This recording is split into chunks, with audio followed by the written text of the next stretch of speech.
Me with an AK doing a review. Shit's about to hit the fan, lads.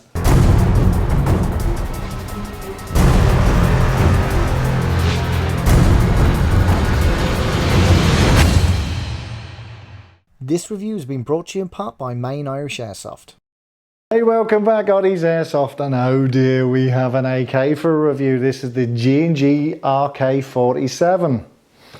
Now, the last time I did an AK review, we reviewed the SEMA, I think it was SEMA AKS74U, and oh my god, did I get hit hard. Now, at the beginning of this video that I had done already, I mentioned that at the very beginning, hey lads, don't kill me, but I don't like AKs. I don't like them in an airsoft world. I don't like them. I don't think they're a great platform. And I got absolutely woolied out of it on the comment section.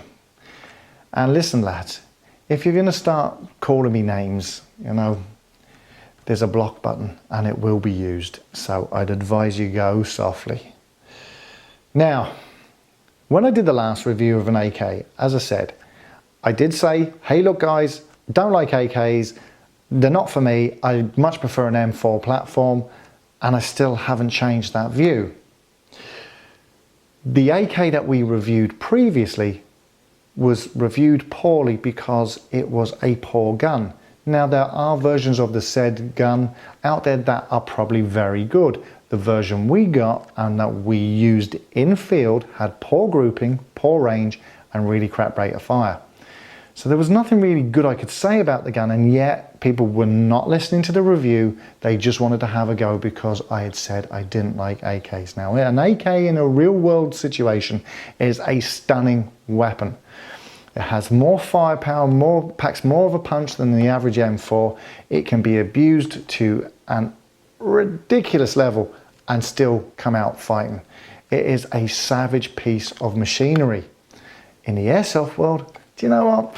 It's just not for me. But I have to tell you, from the get-go, this particular model started to impress me. Now, as build quality goes, this is really, really good. Everything is metal all the way down, and then faux wood kit at the foregrip and on the stock. And it looks really, really well. The one thing I've always hated about airsoft AKs is the battery configuration and where it goes. It usually goes into this compartment just here. And the problem with that has always been, that they're very hard to access. Well, they're very easy to access, but they're very hard to put back together. And I've watched even veteran AK users struggling to put the battery cage back on top and get it to stick. It's a real poor implementation on most of the airsoft AEGs I see out there. But this is where it's different. On this particular model, it actually pops this back plate off and all the wiring is in the stock, where you can put any size battery you want because there's lots of room. So this makes this a completely different beast. Now, range-wise, this was superb. I was getting really good tight grouping. At a range of about 40 meters, it was hitting the target, and that was with minimal play of the hop unit. The hop unit is in here, and it's a slide of type rather than a drum or a wheel, and very, very responsive. Has a blowback on this, so it means it's going to eat the batteries a little bit quicker, but you know what? It does kind of add to the feel of the gun, and the rate of fire was acceptable for the style of gun that this is.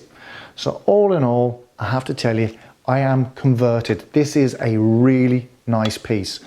And it's, as I said, the last AK I looked at, it wasn't because I completely hated AKs, maybe a little bit, but it was more to do that it was just a crap gun I'd been given and it wasn't up to scratch. This, on the other hand, is a performer. It looks good, and if you're into your AK style guns, knock yourself out. This is one to go and buy. I have to say, look-wise, handling, performance, it's got the lot. One of the things I found that I didn't like about it. I like a real positive click home of a mag, and this just doesn't have it. And in fairness, if you apply any downward pressure on the mag, you could probably pop it out. That will probably bed in over the next while using it, and it will remedy itself. But do you know what? As I said, I come back to it. We've got a bit of footage of us testing it, and we'll come back for the conclusion after that little bit of video footage. So we'll get to that right now. I have to say, having never been a huge fan of the old sort of AK platform, this is rather nice. This has a full blowback system. The hop unit is very easy to get to. This is lovely and crisp action in semi, and when you move up to full auto,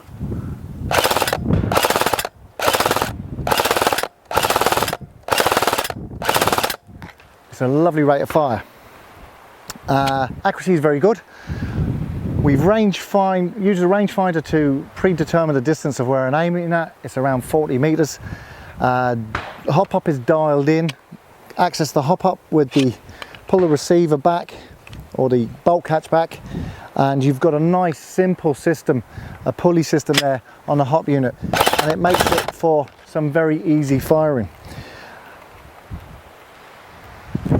It's not that I don't like AKs. I understand that AKs in the real world are amazing pieces of engineering.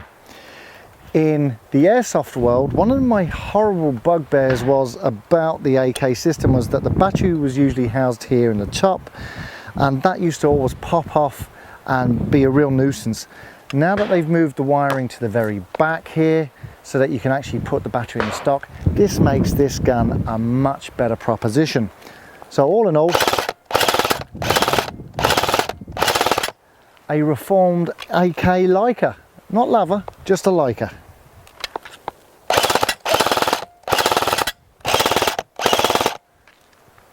So there you have it. A reformed AK liker. I didn't say lover, I said liker. So please go easy with the comments. Don't beat me up completely because I'm getting sensitive in my old age. And you know, having a 15-year-old calling me a fag is just killing me these days. So, do you know what? Knock yourselves out. All you AK boys, you're going to love this. All you M4 lads who would like to have something a little bit left of field, check it out. G&G RK47, Savage piece, definitely worth a look. All in all, spot on.